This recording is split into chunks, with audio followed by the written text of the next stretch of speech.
là, ça parle, oui, c'est bien.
Eh bien, bonsoir.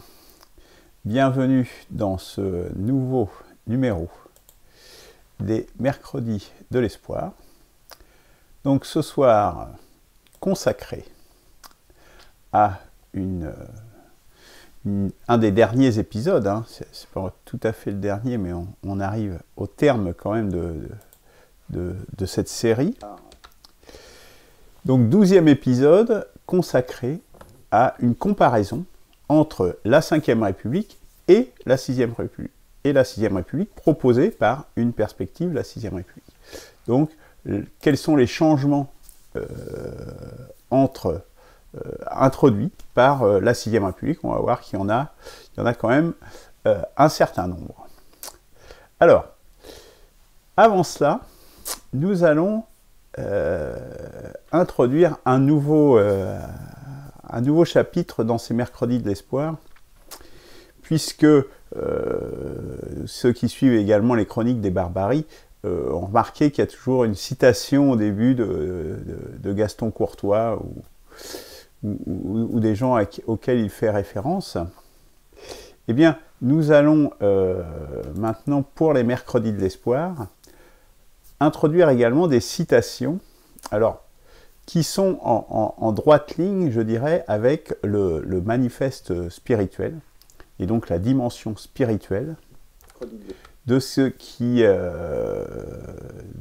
forme notre perspective, notre initiative, puisqu'elle n'est pas simplement sur le terrain politique, même si elle était initialement que sur le terrain politique, puisqu'il s'agit d'une crise de civilisation, puisque nous allons vers la barbarie, et donc, pour en sortir, la seule option, c'est vraiment de proposer un nouveau chemin civilisationnel, un rebond civilisationnel.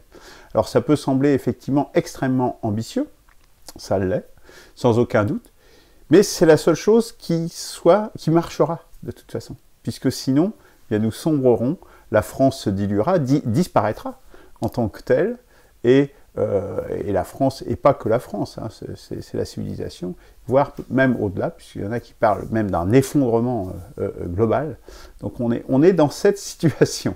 Donc si on ne propose pas un rebond civilisationnel, vraiment quelque chose de très différent, une nouvelle orientation vraiment profonde, je m'excuse, mais ça ne marchera pas. Ça sera une emplâtre sur une jambe de bois, comme on dit.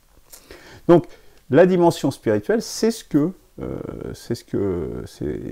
dont il s'agit maintenant dans une série d'aphorismes donc, qui vont introduire les mercredis de l'espoir à partir de maintenant. Et donc, donc il y a une émission, je crois, du 5 ou du 6 août dernier qui faisait un petit peu l'ébauche, le profil de ce que pourrait être justement une spiritualité qui s'inscrirait dans notre temps et qui permettrait de sortir justement des situations actuelles et tracerait véritablement une nouvelle voie.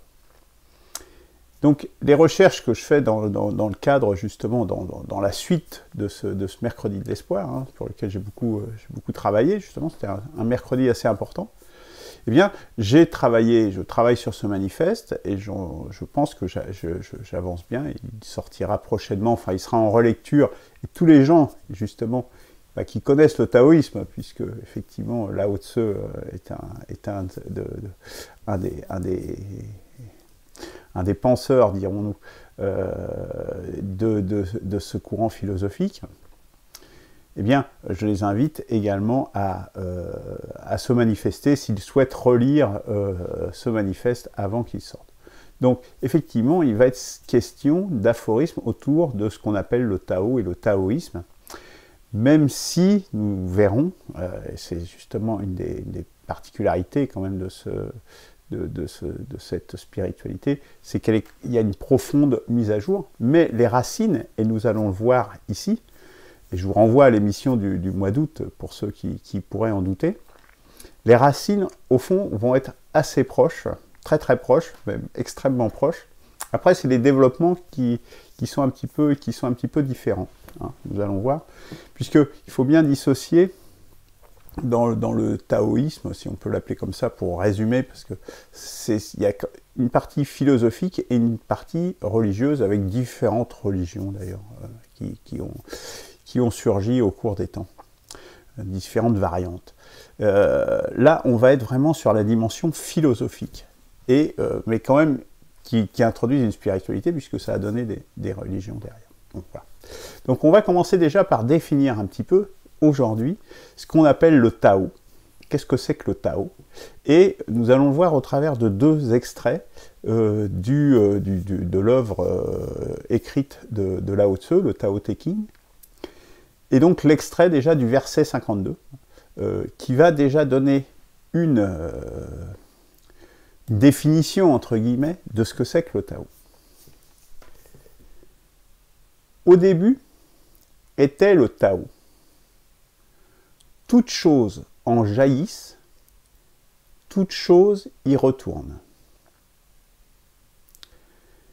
Donc qu'est-ce que ça veut dire? Ça veut dire en définitive qu'il y a un principe qui est derrière l'univers quelque part, et toute chose en a jailli, donc l'univers en a jailli, et toute chose y retourne. Hein, voilà. Donc c'est toute cette globalité-là. Donc vous voyez, alors on n'est pas au niveau du Big Bang, hein, mais on est en amont du Big Bang. Je ne dis pas avant, hein, je dis bien en amont. C'est pas du tout la même chose. Et donc, on est dans ce type-là. Hein, vous voyez. Donc, le Tao, quelque part, c'est ça. C'est toute chose qui en jaillissent et toute chose y retourne. Parce qu'en fait, c'est justement cette émanation, ce modèle, hein, ce que j'appelle ce méta-modèle, donc une métaphysique, qui est le Tao, en définitive. Donc, alors, qui est le Tao? Autant qu'on puisse le connaître, évidemment. Hein, voilà. Voilà. Au début était le Tao. Toutes choses en jaillissent, toutes choses y retournent. Donc voilà, déjà, ça donne un peu ce que c'est et en quelle cohérence avec le monde actuel ça peut résonner. Et la démarche que j'ai pu, justement, je le répète une nouvelle fois, à laquelle je suis abouti, justement, j'ai abouti et présenté lors des mercredis de l'espoir du début août dernier. Une deuxième citation pour essayer de bien préciser ce que c'est que le Tao. Enfin, préciser ce que c'est que le Tao, comme je dis, je suis tenté que ce soit possible puisque c'est indéfinissable. Pour l'esquisser, tout du moins. Hein. Le Tao est tel un puits, sans cesse utilisé, mais jamais tari. Il est comme le vide éternel, empli d'infinies possibilités. Il est caché, mais toujours présent. Je ne sais qui lui a donné naissance. Il est plus ancien que Dieu. Vous voyez, donc déjà on a une ébauche, mais on a une esquisse, un contour flou, hein, puisqu'on ne sait pas qui lui a donné naissance. Il est dans tout, puisque une des émanations, c'est ce qu'on appelle le Big Bang, et donc il est antérieur à tout. Hein. Il est en amont de tout plutôt qu'antérieur, puisque le Big Bang, le temps s'est créé en même temps que le Big Bang. Hein. Donc on ne peut pas dire que c'est avant, puisque le temps n'existait pas avant, ça n'a pas de sens. Vous voyez, voilà, c'est un puits sans cesse tari, il est là, en permanence, en tout, hein, toujours présent, mais caché. Voilà, voilà ce principe évanescent, on aurait envie de dire, mais extrêmement puissant, hein. Mais caché, humble en même temps. Voilà toute la philosophie et toute la base philosophique qui repose justement sur cette nation de Tao. Donc c'était pour ça que j'ai commencé par ces deux versets, ce premier extrait et ce deuxième, pour que vous ayez un peu une idée de ce que ça recouvre, ce que moi j'ai appelé dans mon langage le méta-modèle, mais tout cela sera détaillé évidemment dans le manifeste. Alors, rentrons maintenant dans le sujet d'aujourd'hui, qui est un sujet clairement politique, donc on revient dans la dimension politique, où nous allons comparer la 6e République avec ce qui existe aujourd'hui, c'est-à-dire la 5e République. Donc, l'agenda est assez simple, c'est un résumé, hein, un petit peu de tous les épisodes précédents, quelque part. Une somme de tous les épisodes précédents, avec les nouveautés introduites par la 6e République, les transformations par rapport aux choses qui existent dans la 5e République, et les choses qui sont supprimées et qui n'ont plus lieu d'être dans la 6e République. Donc c'est un agenda assez simple.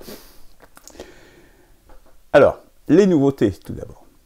Première nouveauté fondamentale, très importante, le RIC en toute matière. Le référendum d'initiative citoyenne sans aucune limite de périmètre et de sujet. Donc là, on est vraiment dans quelque chose de très important, puisque c'est en toute matière, ça comprend ce qu'on appelle le RIC constituant. Bon, je vous renvoie aux gens qui travaillent, dont MPCCR est membre, du MCP, du Mouvement Constituant Populaire, auquel ils ont mis le RIC constituant comme la brique essentielle de toute véritable démocratie.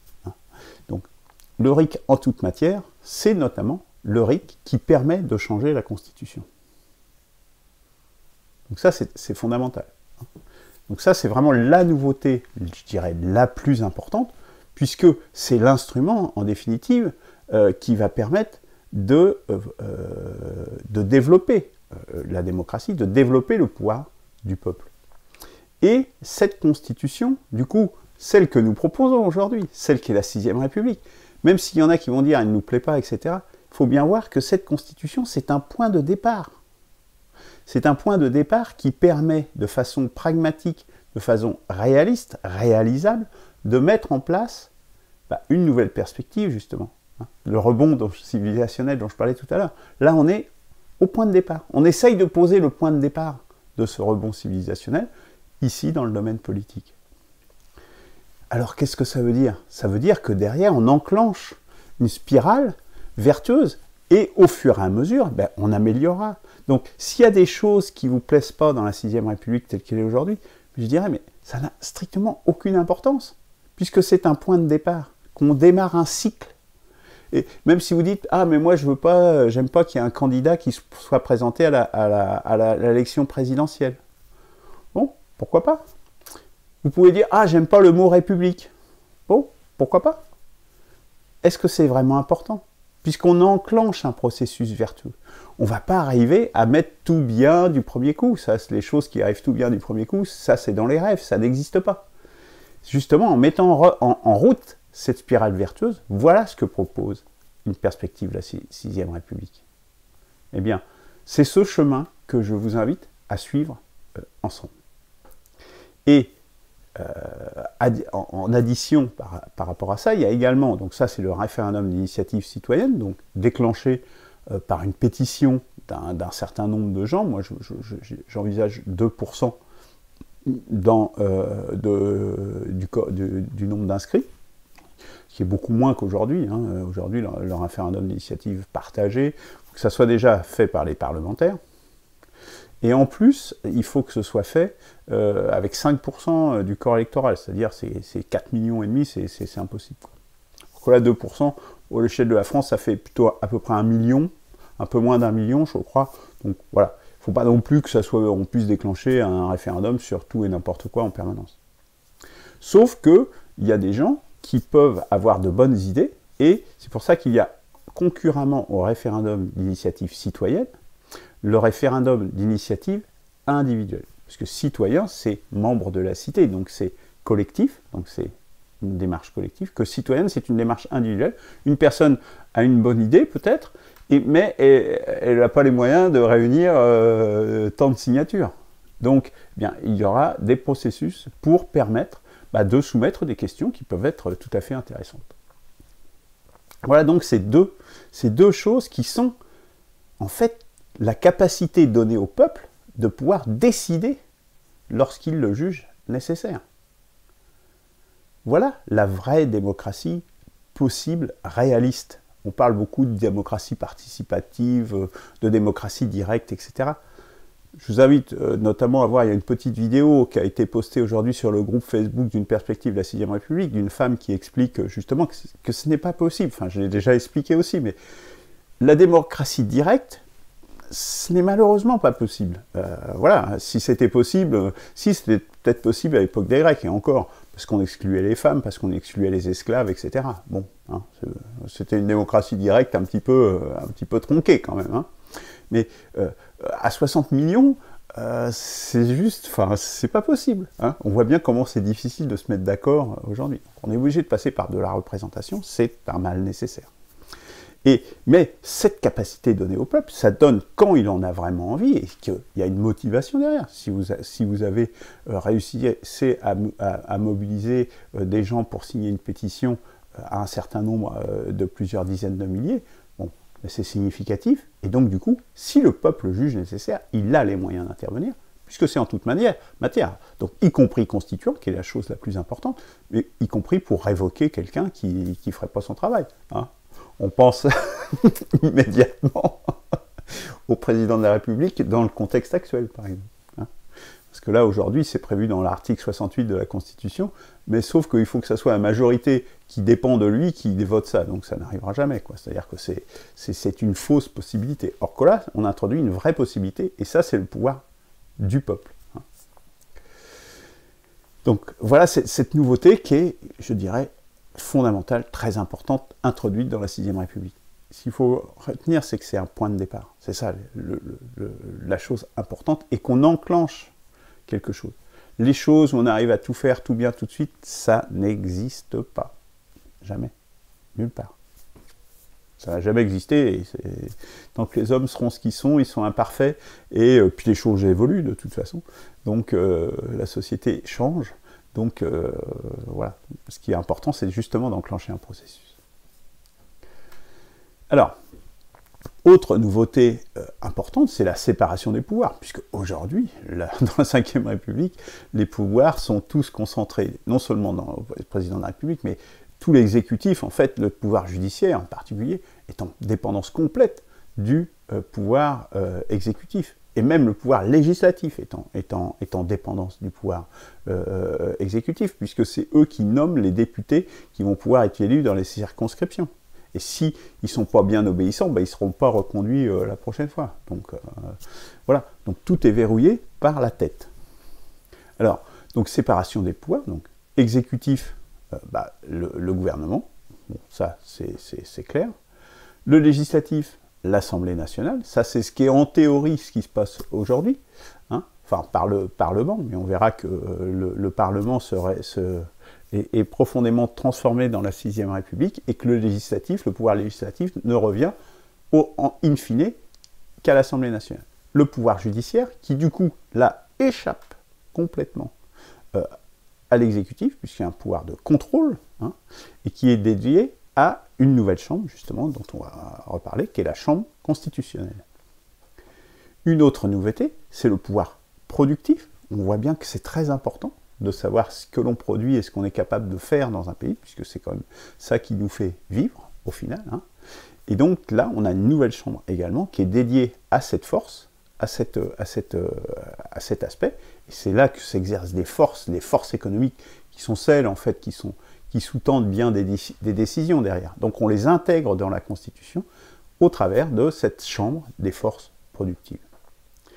Et puis, il y a également les autres forces, dont les autres pouvoirs, dont l'autre pouvoir important qui est le pouvoir médiatique, qui échoua également à la chambre constitutionnelle.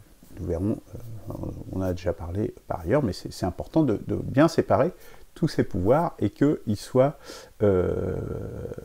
plus sous la coupe exclusive du pouvoir exécutif ou délégués à des gens, à des possédants. Hein. C'est pareil, on a posté qui possède quoi en termes de médias en France, ben on voit que tout est verrouillé par quelques-uns. Puis il y a un entre-soi très important. Donc une nouveauté importante, c'est la Chambre constitutionnelle, donc de 300 membres. 300 membres, donc la mission principale de ces gens-là, c'est de garantir la Constitution telle qu'elle est à un instant T. Donc c'est eux les garants de la Constitution.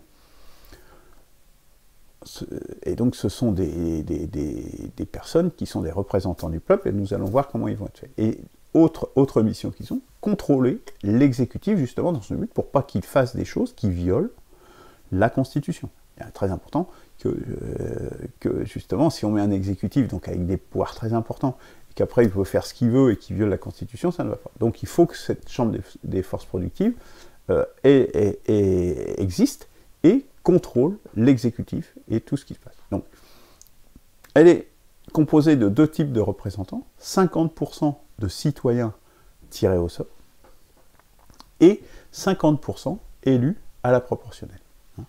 Donc, avec des conditions également sur les gens qui peuvent composer ça, hein, en termes de casier judiciaire, mais même de formation, etc., spécifique pour pouvoir exercer, puisque il y a quand même une partie technique importante en termes juridiques notamment. Et un pouvoir de contrôle, tous azimuts, c'est-à-dire que cette chambre a tout pouvoir dans le domaine des contrôles, aussi bien au niveau de l'exécutif central que des exécutifs locaux, évidemment. Elle dispose donc des prérogatives de contrôle nécessaires et de l'administration séparée, avec des moyens, y compris des moyens de police séparés qui lui sont propres, alors, en l'occurrence plutôt la gendarmerie qui lui échouerait, et donc toute la police judiciaire échouerait à cette instance. Et donc, ça veut dire aussi que on supprime tous les conseils, conseil constitutionnel, conseil d'État, etc. Alors, peut-être la Chambre constitutionnelle voudra s'entourer d'autres conseils, pourquoi pas. Mais ce ne seront plus eux qui seront décisionnaires. Aujourd'hui, on voit le Conseil d'État, c'est des gens qui ne sont pas élus, qu'on ne connaît absolument pas. Ils prennent des décisions, ils disent « Oh bah ça, vous avez le droit. Oh bah ça, vous n'avez pas le droit. » Enfin, d'où ça sort, ça? En quoi c'est démocratique? Là, ce sont des élus qui, in fine, alors des élus ou des citoyens tirés au sort, qui, in fine, prendront les décisions dans les domaines, justement, judiciaires et de contrôle. Hein. Donc c'est quand même important. Hein. Et donc, notamment, de contrôle que la loi est conforme à la Constitution. Donc du coup, évidemment, cette Chambre émet des avis de constitutionnalité et de permanence, parce qu'on voit bien qu'elle est proche du peuple, puisque c'est des citoyens tirés au sort, et c'est des citoyens aussi, d'ailleurs, qui sont élus à la proportionnelle intégrale. Donc on a une proximité du peuple, avec le peuple de cette chambre beaucoup plus importante que dans les autres chambres. On verra que les modes de désignation sont assez différents pour d'autres raisons, pour des raisons d'efficacité essentiellement, et de représentativité, et de pouvoir agir. Et puis, elle est en charge également, et c'est très important, c'est elle qui est en charge des processus électoraux. C'est-à-dire que c'est pas l'exécutif qui peut dire bon non, moi je change les règles, etc., électorales, ou je fixe la date. Non, non, non, non. C'est elle, cette chambre, qui a tous les moyens d'organiser les élections ou les référendums et tout autre processus, de mettre en œuvre tout processus électoral, justement en dehors de l'exécutif. On l'a vu la semaine dernière par rapport au président de la République, qu'en cas d'état d'urgence, c'est cette chambre constitutionnelle qui, de sa propre initiative, organise un référendum qui, sur l'état d'urgence, va le valider ou l'invalider. L'invalidation valant destitution du président de la République. Donc on voit bien qu'il y a une puissance, une force, qui ne s'exerce pas directement, puisque c'est elle, cette chambre constitutionnelle, qui est la représentante du peuple au plus proche et qui va pouvoir demander l'avis du peuple directement par référendum, si elle le juge nécessaire. Et avec les moyens, y compris administratifs, donc avec des gens, pour mettre en œuvre ces décisions. Ça, c'est effectivement très important. Deuxième chose qui est très important également, et qui tient compte de la réalité des choses, quel est le mal majeur de nos démocraties, entre guillemets, c'est la corruption, nous le savons tous. Eh bien, cette chambre des forces productives, elle est là justement pour prévenir, pour encadrer, pour canaliser ces forces, et pour justement limiter autant que faire se peut. L'éliminer, ça, faut pas rêver complètement non plus, on n'est pas dans le rêve, mais au moins canaliser ces forces de telle sorte que la corruption soit sinon éliminée, comme je dis, mais fortement réduite au travers des chambres de forces productives et de la chambre des contrôles, justement. Et d'une justice réellement indépendante et séparée. Alors, indépendante, non, parce que l'indépendance, indépendante du politique, en tout cas du politique au sens législatif et exécutif. Donc, l'idée de cette chambre des forces productives, c'est de représenter la réalité des forces vives de la nation. Parce que les forces vives, c'est celles qui s'exercent, c'est celles qui ont les moyens, qui font notre vie et qui font notre avenir aussi. Donc, elle est composée en 3 tiers. Donc, un tiers de patronat, un tiers de salariat, et un autre tiers des autres forces productives, telles que les agriculteurs, les commerçants, etc., etc. Y compris les financiers. Donc voilà, cette force doit être représentative de ces forces, justement. Donc on n'est pas une voix pour une voix. On voit bien que si on est en 3 tiers, il y a beaucoup moins de patrons que de salariés, évidemment, mais ils ont la même force à ce niveau-là, si vous voulez. Ils représentent chacun un tiers. Ce qui est important ici, c'est de représenter la force, la valeur de cette force, la puissance de la force, plutôt que les effectifs. Parce que, justement, dans une démocratie, c'est plutôt c'est une voix, un vote. Et bien, du coup, on voit bien que ces forces, du coup, elles ne peuvent pas s'exprimer. Et la seule façon qu'ils ont de s'exprimer, c'est par la corruption. Alors là, on va pouvoir s'exprimer dans une assemblée, on va discuter des problèmes. Et puis si on dit il faut produire plus de masques, moins de masques, ou je ne sais quoi, ou produire, eh bien on pourra l'exprimer sur la place publique plutôt que dans les couloirs ou dans les restaurants. Donc, tenir compte des forces productives, parce que de toute façon, elles s'exerceront. Si vous essayez de mettre le chapeau dessus, croyez-moi, elles vont trouver un moyen pour contourner. C'est toujours ce qui se passe dans l'histoire. Donc l'idée, c'est de canaliser. C'est vraiment ça l'idée, je le répète une nouvelle fois. Mais c'est aussi gouverner la production, puisqu'on a bien vu que ce qui posait problème fondamental dans notre société, c'était le néolibéralisme, c'est-à-dire le tout marché, tout ouvert. Ça veut dire que dans la 6e République, fatalement, il va y avoir une partie de l'économie qui va échapper, c'est déjà le cas aujourd'hui, mais il va y avoir une partie de l'économie sans doute plus large, au moins des grandes entreprises, qui vont échapper à l'économie de marché, justement. On va peut-être revenir dans une économie un peu plus planifiée, c'est-à-dire gouvernée par les hommes. hein. C'est ça que ça veut dire. Plutôt que de laisser la main noire du marché, c'est-à-dire, on ne sait pas qui, hein, décider de ce qu'on produit, de ce qu'on ne produit pas. Parce que ça a tendance toujours à faire le moindre coût, donc le plus de pollution, le plus d'exploitation des ressources et des hommes. Donc, c'est ce que ça veut dire. Donc, il faut bien que cette production soit administrée, supervisée. Eh bien, c'est le rôle de cette chambre des forces productives.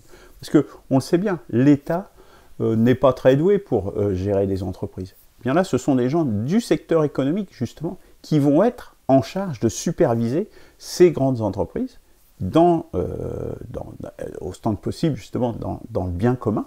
Eh bien, on va pouvoir, justement, les superviser de façon beaucoup plus pertinente que ce qu'on sait faire aujourd'hui. Donc ça, c'est une autre raison très forte de cette chambre des forces productives. Et puis, autre chose aussi, c'est le pilotage des organismes sociaux, qui sont aujourd'hui ce dont s'est accaparé l'État français, alors qu'ils n'ont absolument rien à voir là-dedans, puisque normalement la sécurité sociale, les caisses de retraite, etc., tous ces organismes tirent leurs ressources de cotisations patronales, salariales, ou la MSA des agriculteurs, etc. Ça n'a ils n'ont rien à voir là-dedans. L'État n'a rien à voir là-dedans. Hein. Donc là, on peut... Mais au moins l'État, en termes d'exécutif, hein, le gouvernement, normalement, n'a rien à voir là-dedans. Donc on remet tous les organismes sociaux aux mains de ceux qui cotisent, des gens qui payent les cotisations, hein, tout simplement. Et puis, alors cette chambre a aussi une déclinaison, pas simplement centrale, mais départementale, notamment, bon, on pense notamment à ce qui existe aujourd'hui avec les chambres de commerce et d'industrie, des choses comme ça.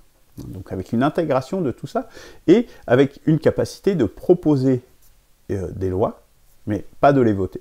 Peuvent juste proposer des lois ou émettre des avis sur des projets de loi qui concernent évidemment les aspects productifs dans la société. Hein. Évidemment qu'il y a des sujets qui ne concernent absolument pas les aspects productifs, et ils n'ont rien à faire à voir là-dedans.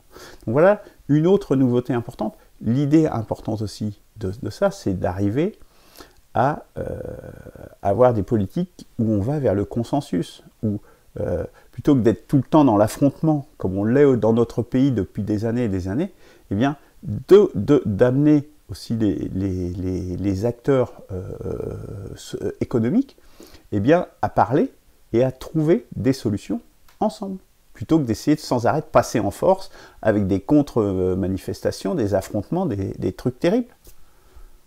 Ça, c'est un facteur de paix sociale très important. Voilà. La chambre des forces productives, c'est une chambre extrêmement importante également. Donc voilà une autre nouveauté. Alors, au chapitre de nouveautés, je pense qu'on a déjà on a quand même du lourd, je dirais. En termes de transformation, on va voir qu'il y a des choses aussi importantes qui arrivent. Donc, on a aujourd'hui un régime semi-monarchique avec un président qui décide de tout, tout le temps, qui doit être omniscient, ça doit être un surhomme, sauf que les surhommes, ça n'existe pas. Donc à partir de là, l'idée c'est de rentrer dans un régime démocratique plus usuel, je dirais, un régime parlementaire. Mais le problème du régime parlementaire, c'est bien souvent qu'il n'a pas il peine à dégager des majorités, et donc c'est le syndrome de la 4ème République, hein, où il y avait un jour sur 9, où il y avait une crise gouvernementale. Enfin bon, c'était invivable, quoi. Donc, avec des mécanismes justement de majorité garantie, donc une prime majoritaire très importante.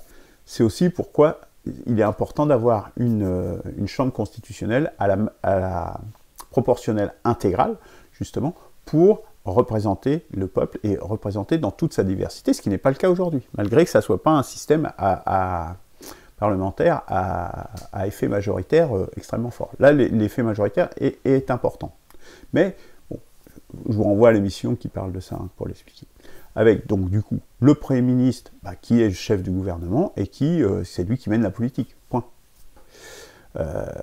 Et donc une réduction drastique des pouvoirs du président de la République, qui, on l'a vu la semaine dernière, a des pouvoirs complètement différents, a des prérogatives complètement différentes, qui est plus dans l'unité du pays. Et on va voir après justement ce qu'il y a. Autre chose importante, c'est les tailles des des administrations,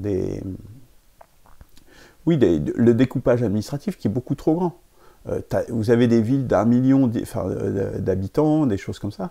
On voit bien Paris, par exemple. Bon, il faut découper en arrondissements et revenir à des tailles humaines. On voit bien que sinon, on se retrouve avec des gens complètement éthérés, qui sont un petit peu, qui se prennent pour des ducs ou des barons ou des comtes. Hein. On voit Anne Hidalgo, par exemple. Mais le maire de Londres, c'est la même chose. Hein. C'est un phénomène mondial. Hein. Où c'est des gens qui ils touchent plus terre, quoi. Donc il faut ramener, et ils sont plus en proximité avec les citoyens.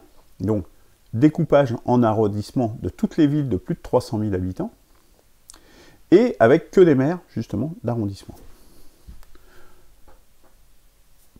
Et, concurremment à ça, la mise en place de binômes pour les maires et les députés. Hein.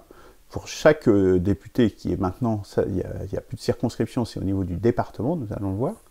Et les maires également de ces grands arrondissements, eh bien, ils sont également en binôme, ce qui permet un autocontrôle et une gestion plus saine.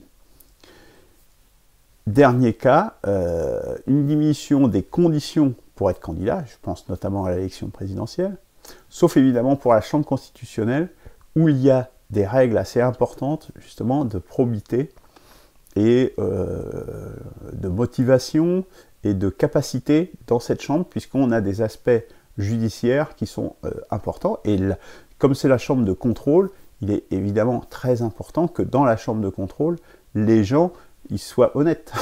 Donc, on doit avoir vraiment un niveau d'exigence sur les candidats qui sont les candidats et tous les députés qui sont à la Chambre constitutionnelle d'un niveau un peu plus élevé. Donc là, c'est le contre-exemple. Une nouvelle articulation des territoires où on vient à un triptyque que tout le monde comprend en France, hein, nous sommes en France, commune, département, nation. On arrête avec ce millefeuille et pour tout ce qui est intermédiaire, eh bien, des projets, des missions. Je vous renvoie pareil aux émissions adéquates. On veut faire quelque chose pour une langue régionale, eh bien, ça peut être un projet entre différents départements. On veut mettre en place une ligne de chemin de fer, ça peut être pareil entre différents départements, eh bien, administrer une ligne de chemin de fer, etc., etc. Et au niveau de la commune, de la même façon, si on veut construire ou gérer une piscine municipale, mais autour de projets concrets. Hein. C'est pas simplement un truc qui est comme ça, une communauté, une métropole ou je ne sais quoi, qui est simplement sur rien du tout, si vous voulez. C'est à chaque fois sur des sujets précis, avec des périmètres dédiés à chaque fois. Donc, ça va faire quelque chose d'assez important, c'est que ça va diminuer le pouvoir des états-majors des partis, puisque les députés vont être beaucoup plus ancrés dans les territoires, puisque les députés vont être élus en binôme, et vont être en charge de l'exécutif local. Un peu comme les maires qui sont en charge de l'exécutif local.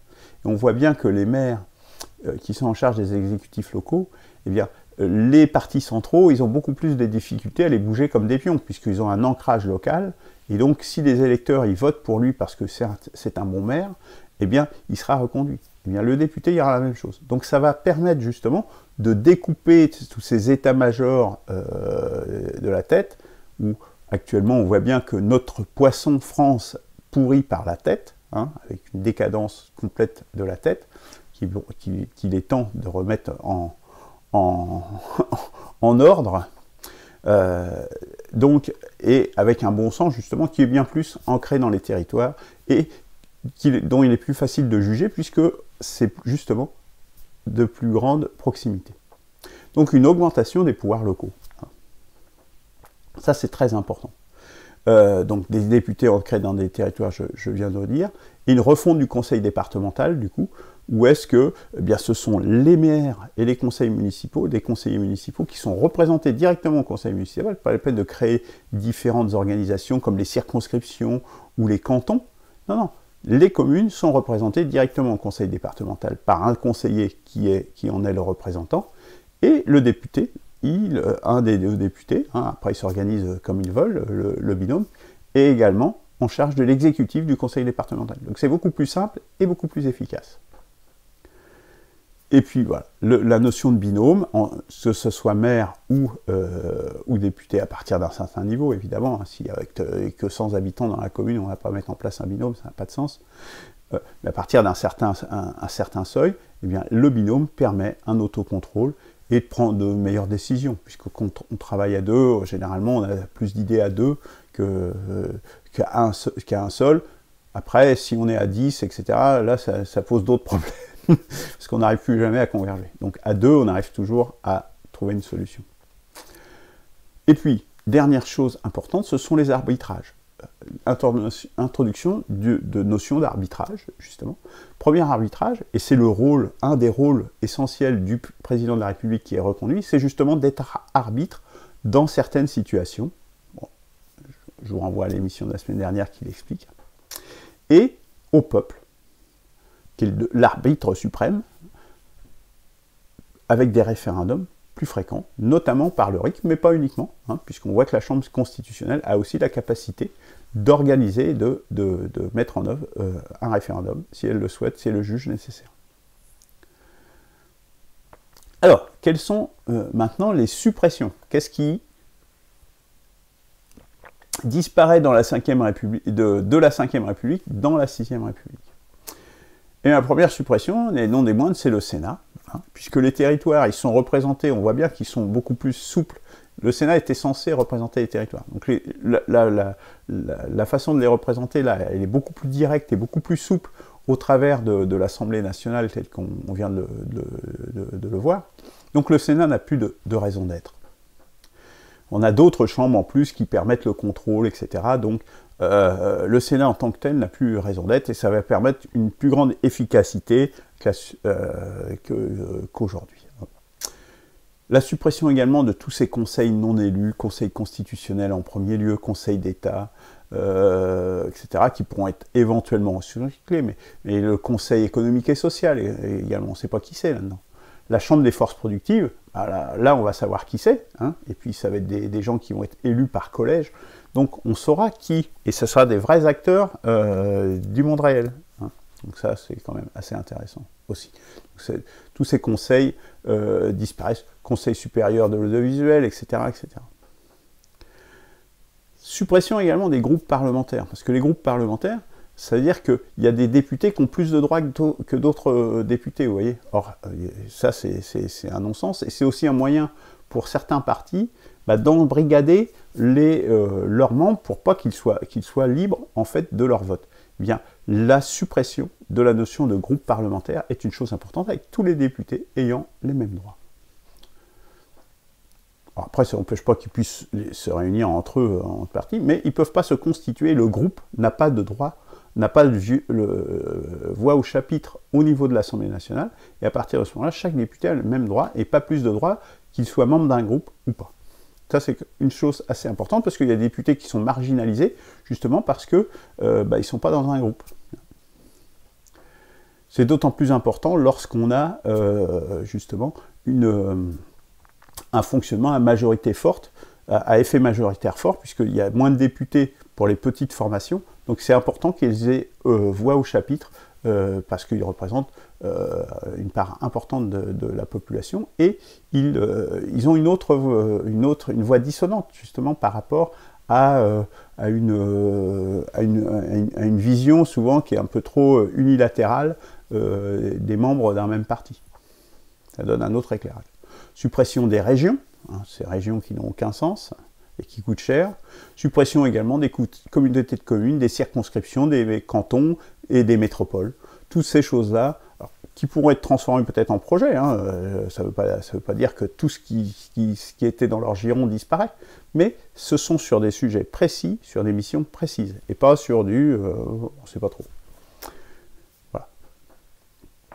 Et puis, la suppression des pouvoirs exorbitants.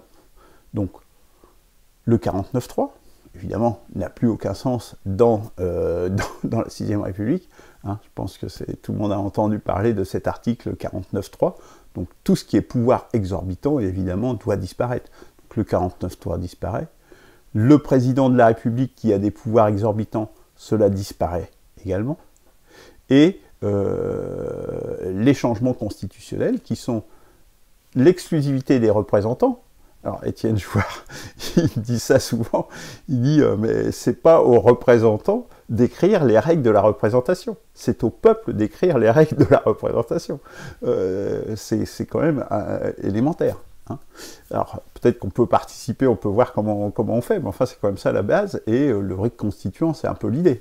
Donc qu'ils aient l'exclusivité des changements constitutionnels, eh bien c'était effectivement un pouvoir exorbitant, donc qui est supprimé. Voilà, donc on arrive au terme. Donc c'était un petit peu un résumé hein, de cette nouvelle République. On voit qu'il y a des choses intéressantes. C'est un point de départ, hein, je le répète. Donc il y a des transformations, il y a des suppressions, il y a des nouveautés hein, sensibles. Il y a un accroissement considérable du pouvoir du peuple, et notamment au travers des référendums et du référendum d'initiative citoyenne et du référendum d'initiative individuelle.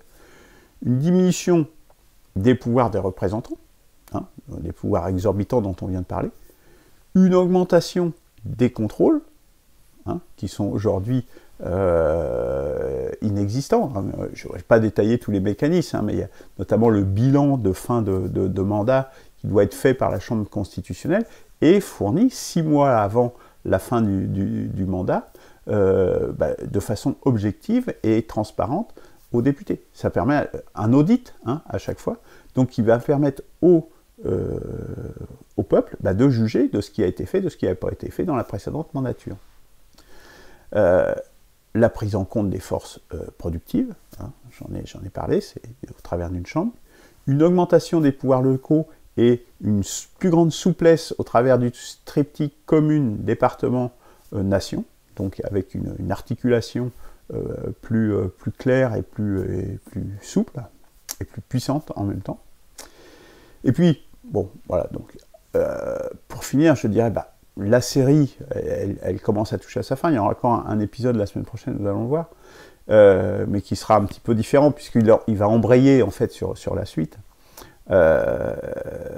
C'est se reporter donc à tous les numéros de cette série, aux 11 numéros précédents de cette série, justement, pour rentrer dans les détails de chacune de ces institutions. Et puis il y a également, pour donner par contre une autre vue d'ensemble, mais d'une façon plus organique, je dirais, c'est de vous reporter sur le site à la page Organisation de la 6ème République, qui explique toute l'articulation de ces institutions. Voilà. C'est donc tout pour ce 12e épisode. Action, donc là on passe à l'action, puisque tout ça est bien gentil, mais si ça peut rester lettre morte. Hein. Donc les mini-cartes, c'est un moyen de populariser une perspective de la 6ème République pour ce que nous sommes en train de parler advienne, hein, d'une manière ou d'une autre. Ce travail, de toute façon, il sera utile, puisque quoi qu'il advienne, que ça soit par des élections ou par d'autres moyens, ce qui compte, c'est de rassembler le peuple français. Rien ne sera possible si le peuple français ne se mobilise pas et ne se rassemble pas autour d'une perspective à la hauteur et claire. Et donc, à partir de là, populariser, travailler sur cette constitution, eh bien, ça sera forcément utile. Et populariser une perspective de la 6ème République, eh bien, c'est très simple, par la diffusion notamment des mini-cartes autour de vous, pour que les gens puissent en juger en allant visiter le site APCCR qui regroupe en fait tout ce qu'on voit là. Hein. C'est facile, c'est pas cher, puisque pour 100 cartes, c'est 6,65 € port inclus. Donc vous voyez, c'est vraiment très facile. Si vous voulez participer, vous rendre utile, faire qu'on ne sombre pas dans la barbarie pour vous, pour vos enfants, pour vos petits-enfants. 6,67 €, 65, 64. Voilà. C'est peu, non? Si on ne peut pas faire ça, bon, je pense qu'on ira vers la barbarie et c'est tout. Hein. La barbarie qu'on vit déjà aujourd'hui, puisqu'on est confiné, enfermé, couvre-feu, etc., etc. C'est un des aspects de la barbarie. L'augmentation de la criminalité, etc., l'islamisation, les guerres qui se profilent. On aura l'occasion d'en reparler. Tout ça vaut bien 6,64 €, vous croyez pas? Alors, la prochaine fois, eh bien, la prochaine fois, ça sera le dernier épisode de Quelle 6e République? Eh bien, 13e épisode, donc lancement de la rédaction, puisqu'on est rentré dans la phase rédaction maintenant. Là, on a vu l'architecture, les principes, etc., qui ont été consolidés, on a eu des retours, etc. Donc, pour vraiment avoir quelque chose qui, je dirais, en termes d'architecture, tienne la route, soit novateur et à la hauteur. Donc là, on va pouvoir rentrer dans la phase véritablement rédaction de la Constitution. Donc on n'est pas, donc c'est un appel, je dirais, ce sera un appel justement à participation. L'Assemblée constituante, quelque part, c'est maintenant. Parce que l'Assemblée constituante, après, vous introduisez une instabilité du pouvoir, et puis on sait ce qui arrive quand il y a des instabilités de pouvoir. Puis l'Assemblée constituante, comme je disais, les bonnes idées à 500, j'y crois moyen. Hein, je suis même sûr que ça ne marche pas, puisque à chaque fois que vous avez un comité qui se met en place pour sortir quelque chose, il vous sort quelque chose qui n'est pas bon. Donc, la rédaction de la Constitution, c'est là. Et puis si elle ne vous plaît pas, comme je dis, c'est un point de départ. Et bien après, on met en place un cercle vertueux qui permettra de la faire évoluer en fonction des besoins. Donc, pour moi, il n'y a aucun frein même si on est opposé à cette voie de travail, il n'y a aucun frein à s'engager dans la perspective que propose un PCCR. Autre chose importante, autre action à mener, c'est le manifeste émergence, hein, donc, qui explique justement toute la démarche politique et comment il est possible de gagner, et c'est vraiment ça qui fait la différence. Je vous invite vraiment à étudier ça. Ça explique comment on peut gagner réellement, pas dans les rêves. C'est pas de dire je vais présenter un programme, les autres ils ont déjà tous des programmes. Nous on ne propose pas de programme. C'est ça toute la différence. On propose une constitution. Et ça fait toute la différence, parce qu'à partir de là, vous pouvez dire, mais nous, on ne joue pas dans le même terrain que vous. Vous, demain, vous pourrez vous présenter les autres partis. Il n'y a pas de problème. On change juste les règles du jeu, justement, pour qu'on puisse avoir des alternances et des vrais changements politiques, et pas une situation bloquée comme on l'a aujourd'hui. Désistez-vous. Et on aura des moyens très forts de le faire. Et ça, c'est vraiment le levier qui permet de changer réellement le système, hein, puisque c'est la Constitution. Donc, émergence idéologique, donc là qui donne une perspective idéologique à ce que propose une perspective de la 6e République. Donc on va un petit peu plus loin là, en posant justement comment est-ce que tout ça va se dérouler avec cette 6e République, ce cercle vertueux qu'on met en place, vers quoi il va, et comment est-ce que en fait il introduit quelque chose de durable, de stable, et qui nous écarte durablement justement de la barbarie vers laquelle on va, et qui permet de fonder une autre civilisation. De dire, en termes de rapport de force, justement, en termes de classe, comme diraient les marxistes, pourquoi est-ce que ça peut marcher, et que ça peut marcher sur la longue durée? Ça, c'est dans le manifeste idéologique qu'on va trouver les raisons de pourquoi ça peut marcher réellement sur le long terme. Donc contactez-le, diffusez-le autour de vous. Hein. Donc là, vous avez toutes les coordonnées. Comme je disais tout à l'heure, donc le manifeste émergence spirituelle qui est en cours de rédaction. Et je renouvelle mon appel à ceux qui seraient intéressés pour participer à la relecture de se manifester. Donc, vous voyez, hein, il y a des motifs vraiment de reprendre espoir, mais ces espoirs ne pourront se concrétiser que s'il y a un engagement populaire de notre peuple. Sinon, il ne se passera rien, et nous sombrerons dans les barbaries que nous verrons une fois de plus vendredi prochain à 18h30 dans la chronique des barbaries, où nous jeterons de nouveau un regard sur la semaine. Plusieurs regards sur la semaine, donc rejoignez l'initiative, inscrivez-vous sur le titre, commandez les mini-cartes, commandez le manifeste émergence. C'est facile, vous pouvez le faire, n'attendez pas qu'il soit trop tard. Allez, bonne soirée, à bientôt.